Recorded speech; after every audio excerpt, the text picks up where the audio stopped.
Hello, it's Joy from the Rev Femme Rebellion, and it is 5:30 in the morning. Insomnia is crazy, especially having struggled with it for so long since I was a kid. It's like a combination. Well, I'm sure there's different causes of insomnia. I don't know how common it is. I'm sure it is. Trauma-induced insomnia, having the other component of pretty graphic or realistic night terrors. So I have like this fear of going to bed, and then it's difficult to get restful sleep when I do sleep. And I've always struggled, not always, but struggled with this since I was a kid. And the thing that always got me to sleep was Harry Potter. My mom used to read us the stories. She'd like sit in this chair and have a witch's hat on.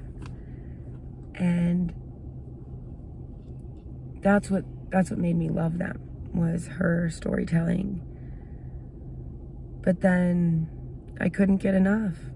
I would listen to them, books on cassette tape, like the little, and then they came out in CD, and I had this boombox that took 8 C batteries to work, and I would run it all the time. Every night I would go to bed listening to Harry Potter, Jim Dale. And I still do. When I can't sleep, or if it's been particularly bad, I put it on Audible, put Harry Potter on, and it knocks me out. But sleep problems are so debilitating when they're long-term and when they're severe. And I didn't have any support when I was a teenager. I remember after 15, after the last instance of abuse from my childhood tormentor,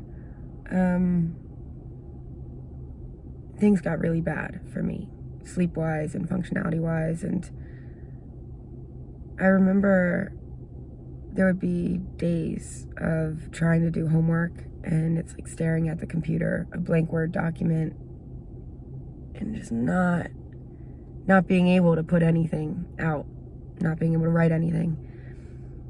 And I finally one day went to my psychology teacher in high school and said, I think I'm going crazy. I feel like a zombie,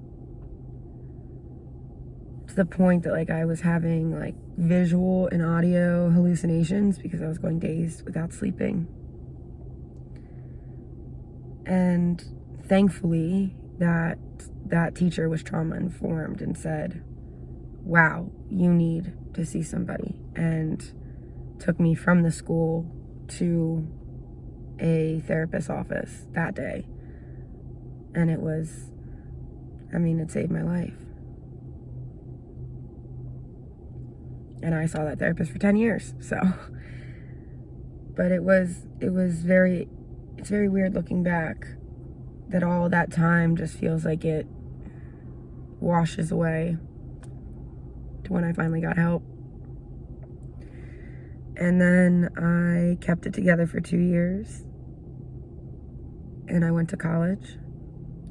But at the end of my high school, I met a guy who I started dating and then married. And even in the moment, I knew that it was an escape. It was a way out of my house. My mom was very controlling, and with my behavioral issues, it made it a very contentious household. So I would run away a lot, and I wouldn't run away anywhere. That's the craziest part, is I would run away and walk through the back fields and go to like a graveyard that was near my house because no one was there at night. You didn't have to worry about anyone following you or asking you why you were out. And it was quiet. And I just go hang out there. And for me, it was control. I was so desperate for any amount of control and bodily autonomy and privacy that I needed to leave my house just so that no one would know where I was. I needed to disappear for a couple hours a night just to be gone.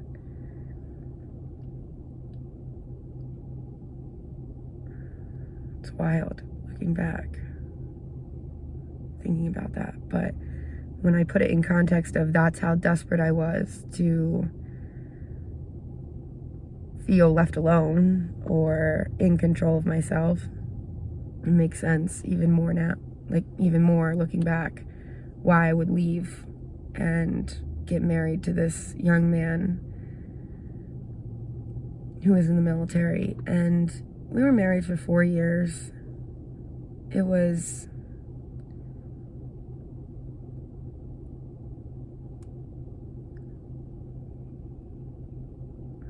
I don't like minimizing abuse, so I need to validate that it was an abusive marriage, but it was emotionally abusive, financially abusive, not so much physically abusive. Even then, there were 2 instances where he physically abused me, and it's crazy how much we minimize that for ourselves. One of them was at a party, a family party, where he drunk chased me down, and other members of the family had to pull him off of me. And the other was when I left him, and he chased me out of the house and trying to like reach in the window to get the keys out of my hand so I couldn't leave. He grabbed my hair and like ripped my head against the window. And I'm sitting here being like, oh, it wasn't really physically abusive. It was abusive in every way that you think of abuse.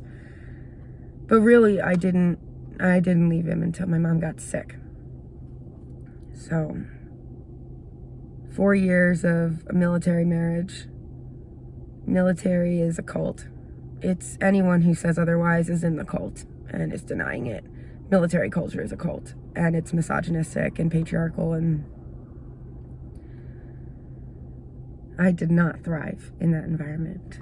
But long story long, after the second instance of abuse when I was leaving, I did leave, and we separated primarily because my mom got sick, and she was, let me see, 8 minutes. Oh.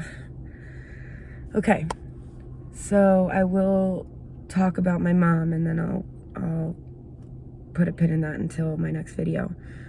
So my mom was misdiagnosed uterine cancer. She was misdiagnosed as uterine fibroids for a year, more than a year. She had irregular spotting, brought it up to her gynecologist, and on 3 separate occasions, which I was there for 2 of them, her doctor told her, this is absolutely not cancer. And when your doctor tells you this is absolutely not cancer, why would you want to believe anything otherwise? So she had a procedure scheduled, a D&E, to go in and take out the uterine fibroids. And the day before the procedure, my mom was a nurse for 30 years at Johns Hopkins. A colleague said, have you ever gotten a second opinion? Because my mom's friend had fibroids that turned out to be cancer. And my mom realized, oh no, I didn't. So she went and got a second opinion, and the second doctor, barely touched her and said, I'm so sorry. This is definitely cancer. And it was stage 4. And she was properly diagnosed in January of 2015, and she was dead by mid-September. So, well, the end of September. But 9 months, I know, doesn't seem like a long time. I know people drop dead, or short time. I know people drop dead, but for me, it was quick that she was gone. And she made me make a couple deathbed promises that I would leave my husband and finish school.